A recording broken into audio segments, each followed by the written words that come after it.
تو یہ جھوٹ ہوگا اور جھوٹ گناہ کبیرہ ہے۔ تو بہتر یہ ہے کہ آپ کسی کے سامنے بھی نہ کھائے پیئے۔ یہاں پر آپ کھانے پینے کو جو ہے پردے کا احترام کریں، یعنی کہ کسی اپنے کمرے میں بیٹھ کے کھائیں یا کچن وغیرہ میں ایسی جگہ کھائے پیئے جہاں پر آپ کو کوئی نہ دیکھے۔ تیسرا سوال، ماہ رمضان میں رات کو حیض بند ہوا اور بغیر غسل کے روزہ رکھ لیا تو روزہ اور فجر کی نماز کا کیا حکم ہوگا؟ دیکھیے، اگر آپ کو جو ہے حیض بند ہوا ہے آدھی رات سے پہلے، یعنی کہ سورج غروب ہونے سے، جہاں مغرب کا وقت شروع ہوتا ہے وہاں سے، اور صبح صادق یعنی کہ جہاں پر سحری کا وقت ختم ہوتا ہے، یہاں پر عشاء کا وقت بھی ختم ہو جاتا ہے، تو اگر اس درمیان میں آدھی رات میں، مثال کے طور پہ 12 گھنٹے کی رات ہے، شام کو 6 بجے سے صبح 6 بجے صبح صادق ہوتا ہے، تو ایک مثال کے طور پہ، تو اب جو ہے 6 گھنٹے لگا لیجئے، 12 بجے رات کو آدھی رات ہو جائے گی۔ تو اگر 12 بجے سے پہلے آپ کو حیض بند ہوا ہے، ایک مثال کے طور پہ بتا رہا ہوں میں، تو اگر آپ کو آدھی رات سے پہلے 12 بجے سے پہلے حیض بند ہوا ہے تو اب آپ کے لیے مستحب یہ ہے کہ آپ عشاء کے آخری وقت تک انتظار کریں کہ کہیں سپورٹنگ وغیرہ نہ آ جائے، دیکھ لے۔ جب آپ کو آدھی رات گزر جائے، یعنی کہ صبح صادق کا قریب آ جائے، جہاں پر فجر کا وقت شروع ہوتا ہے اور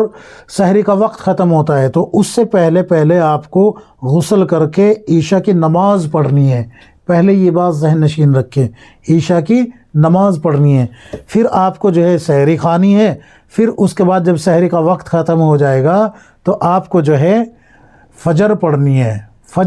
ہے۔ لیکن اگر آپ نے ایسا نہیں کیا بلکہ بغیر غسل کیے ہوئے ہی روزہ رکھ لیا تو اب آپ کے ذمے عشاء کی بھی قضا ہے اور فجر کی بھی قضا ہے۔ اب بغیر غسل کیے روزہ رکھنے سے روزہ مکروہ ہوگا، البتہ روزہ آپ کا شمار ہو جائے گا، لیکن یہ 2 نمازیں چھوڑنے کا بغیر شرعی عذر آپ نے یہ 2 نمازیں چھوڑی ہے، ان کے لیے آپ کے اوپر لازم ہے کہ آپ استغفار کریں، آپ کے ذمے استغفار بھی ہے اور ان دونوں نمازوں کی قضا بھی ہے۔ آپ ان دونوں نمازوں کی قضا بھی کرے گی اور استغفار بھی کرے گی۔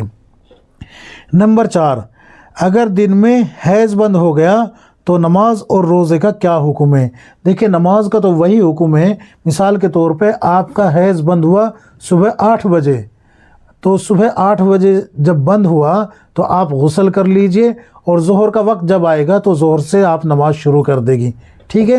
روزے کا حکم یہ ہے کہ روزہ تو آپ نے رکھا نہیں، اور ظاہر سی بات ہے آپ کا حیض بند ہوا ہے صبح سحری کے وقت کے بعد، تو بغیر آپ کا روزہ ہوا ہی نہیں، نہ آپ نے روزہ رکھا اور نہ ہی اگر آپ رکھتی بھی تب بھی آپ کا روزہ شمار نہیں ہوتا۔ لیکن یہاں آپ کو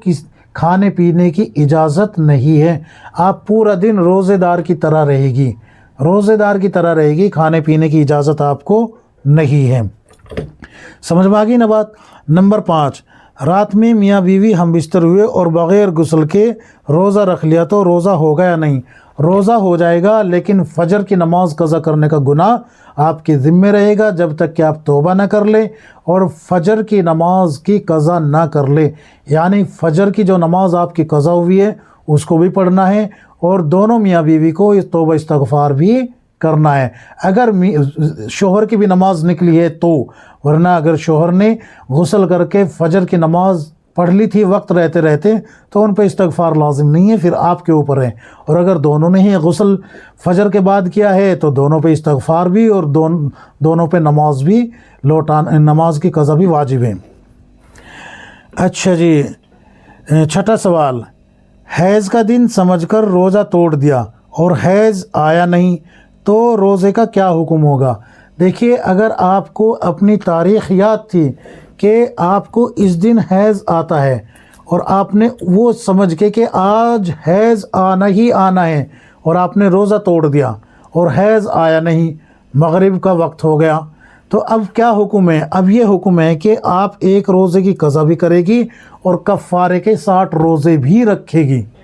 کفارے کے 60 روزے اور ایک روزے کی قضا، یعنی 61 روزے مسلسل رکھے جائیں گے۔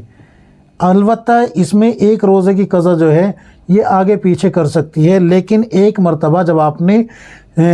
کفارے کے روزے شروع کر دیے تو اب آپ بیچ میں کوئی روزہ نہیں چھوڑ سکتی سوائے ایام مخصوصہ کے، یعنی کہ ایام مخصوصہ میں جو روزے چھوٹیں گے وہ چھوٹ جائیں گے۔ وہ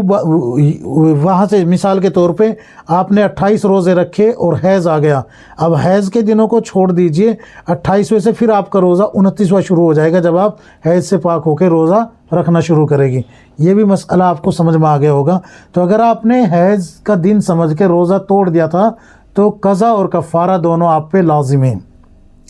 اچھا، 7واں جو ہے کہ روزے کی حالت میں ہم بستری کر لی تو روزے کا کیا حکم ہے؟ دونوں میاں بیوی پہ کفارہ اور قضا دونوں لازم ہے، یعنی کہ 60 روزے رکھے اور اسی طریقے سے دونوں قضا بھی کرے۔ بہت سے حضرات جو ہے نا یہ اشکال کرتے ہیں کہ شوہر نے زبردستی کی تھی، عورت تو اس پہ تیار نہیں تھی تو عورت پہ کیوں لازم ہے؟ تو ظاہر سی بات ہے کہ عورت کو بھی جب یہ یعنی کہ فزیکل ریلیشن بنتا ہے تو وہ بھی ڈسچارج ہو جاتی ہے، تو یہاں پر یہ حکم لگتا ہے۔ یہ اسی کتاب میں لکھا ہوا ہے، کھول کے دیکھ لیجئے گا، بہشتی زیور میں بھی آپ کو یہ مسئلہ مل جائے گا۔ البتہ بہت سے علماء نے لکھا ہے کہ عورت پہ قضا نہیں، کفارہ نہیں آتا، لیکن جواز کے طور پہ لکھا ہے وہ، اصل حقیقت یہی ہے کہ کفارہ دونوں پہ ہی آتا ہے۔ اچھا جی، 8ویں بات جو ہے کہ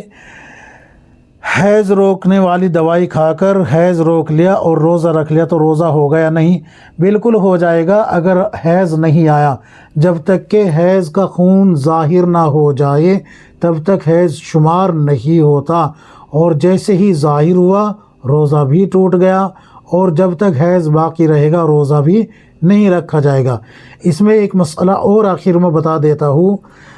حیض کی جو مدت ہوتی ہے وہ کم از کم 3 دن ہوتی ہے، 3 دن 3 رات، اور زیادہ سے زیادہ 10 دن 10 رات ہوتی ہے۔ اگر 10 دن سے زائد جو ہے خون آتا ہے تو وہ 10 دن حیض کے شمار ہوگے، اور 10 دن سے زائد جو ہوگے وہ استحاضہ ہوگا۔ اور اگر کسی عورت کو 3 دن سے کم خون آیا ہے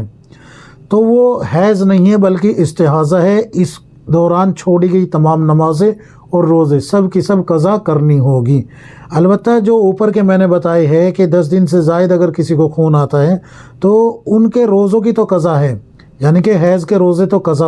ان کی تو قضا ہوگی، نمازوں کی قضا نہیں ہوگی۔ اور 10 دن سے اوپر جتنا بھی خون آئے گا، اب یہ ایک بیماری ہے، استحاضہ ہے، اس میں روزہ اور نماز دونوں آپ کو مستقل کام کرنے ہوگے، یعنی کہ نماز بھی پڑھنی ہوگی اور روزے بھی رکھنے ہوگے۔ تو یہ کچھ مسائل میں نے آپ حضرات کی خدمت میں رکھے ہیں، امید ہے کہ سمجھ میں آ گئے ہوگے۔ اللہ تبارک و تعالی مجھے بھی آپ کو ہم سب کو کتاب و سنت کے مطابق زندگی گزارنے کی توفیق عطا فرمائے، آمین یا رب العالمین۔